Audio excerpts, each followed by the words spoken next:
got a lot of calls and questions about whether or not we were going to have market this weekend, and everyone seems just very grateful.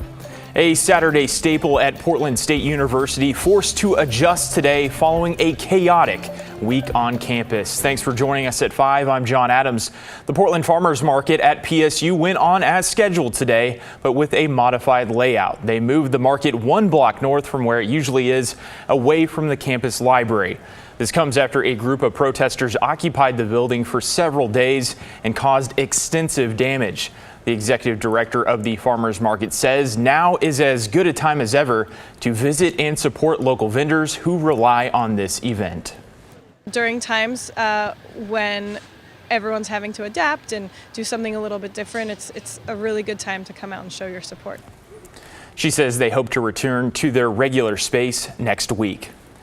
The PSU library is still evaluating things following the protest and occupation. Students return to class on Friday, but the library will stay closed for at least the next few months while crews clean and make necessary repairs.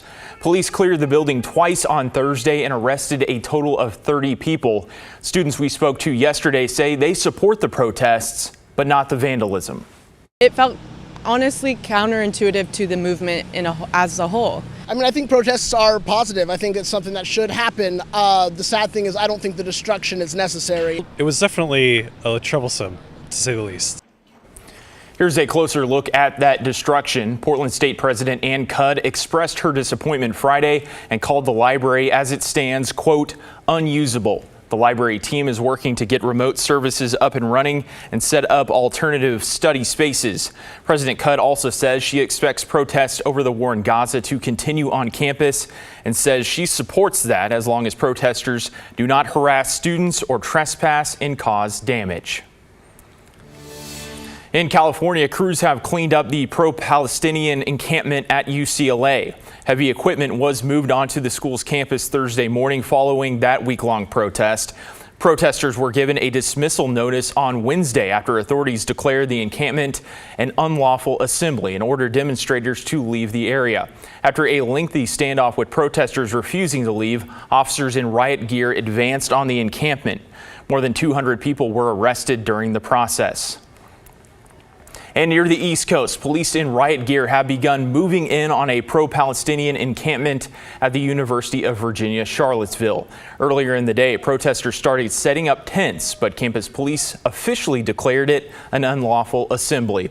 Just before 3 this afternoon, authorities gave protesters a final warning to leave or they would be removed by officers. Now to the latest in the Middle East. A senior Biden administration official says a deal with Hamas for a temporary ceasefire and hostage release is likely not happening today, but is close. A delegation from Hamas has arrived in Cairo, and Egyptian media is reporting noticeable progress in ceasefire talks. An Israeli official says under no circumstances will Israel agree to an end of the war as part of a deal to release hostages. Well, turning now to your local weather, it's been a rainy Saturday afternoon across the Portland metro area. Meteorologist Joe Ranieri joining us now. Joe, are we going to see this rain move out anytime soon? Not anytime soon. It's going to be with us tonight, tomorrow, Monday and Tuesday, and then heading in the middle part of next week, John, things will really start to improve. And this time next weekend, we're going to be basking in some very summer-like weather. I'll talk more about that in detail in a few minutes. But here's what we're going to be seeing out there along the Oregon coast tonight. Just more rain showers, and some of the rainfall amounts are pretty impressive up and down the Oregon coast, and really here locally throughout the metro area where, we've seen close to over 1/2 inch of rain throughout the valley here since midnight. And here's a live look from the reserve out in Aloha. Temperature of 50 degrees. These showers are going to continue the rest of the evening. As we take a look at the mountains, they've been seeing a good amount of snow showers here the last couple of hours. You have that winter weather advisory that's going to be in place until the end of tomorrow at 4,000 feet and higher. But these greens and some of these yellows is what's going to continue heading into your Saturday night and into your overnight hours as well. Look at the amounts so far. Over 0.8 of an inch of rain throughout parts of Hillsborough, closing in on that over in southwest Washington. Along the Oregon coast down in Brookings, you're closing in on an inch. I bet you in the next couple of hours you will go over an inch for the day so far, and more rain is in the forecast. But again, things will be improving here in the next 5 to 7 days. I'll talk more about that in just a few minutes. All right, Joe, thank you. New tonight, Portland police are investigating a deadly shooting that left a man dead. Officers were called to the Wilkes neighborhood at 5 this morning. They arrived to find the victim in the street near the intersection of Northeast Beach and 157th Avenue. Paramedics determined the man died at the scene. The suspect or suspects left before officers got there.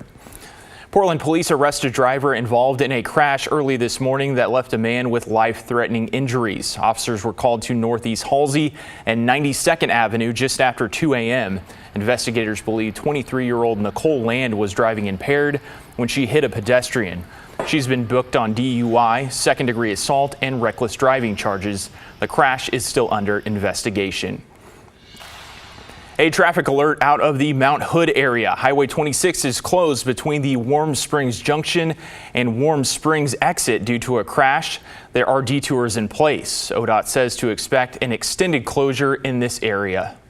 A local veteran is taking center stage as he's honored in a national campaign for his bravery. Our Sydney Dorner sat down with a lieutenant as he recalled his time in Vietnam and how he even helped save the life of a fellow pilot. Sydney. John, Bill Moyer, also known as the Offender, got his nickname as a Vietnam veteran for good reason. Originally from Wilsonville, Moyer was a young Navy pilot flying dangerous missions. Now, 50 years later, he's in a national commercial showing how he wouldn't have made it out without his comrades. When we first came back to Portland, nobody talked about Vietnam. Wasn't popular, and I don't think veterans were treated particularly well. 50 years after the Vietnam War, Bill Moyer says the attitude towards veterans like himself has changed tremendously. Nowadays, we hear things like, "Thank you for your service," and it's appreciated.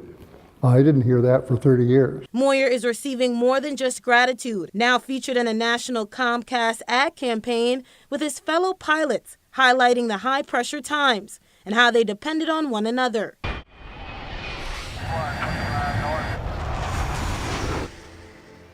Jim Lloyd, who is one of the three of us that did this work for Comcast, he was shot down in North Vietnam, and we got him out.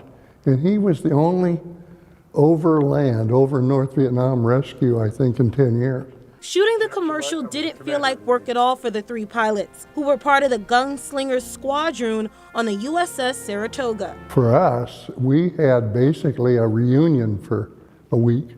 The Today Show aired a portion of the commercial to mark the start of Military Appreciation Month. Moyer says this full circle moment reminds him of how serving completely changed the course of his life. It was hugely important. It impacted everything I've done since. Sydney Dorner, KGW News.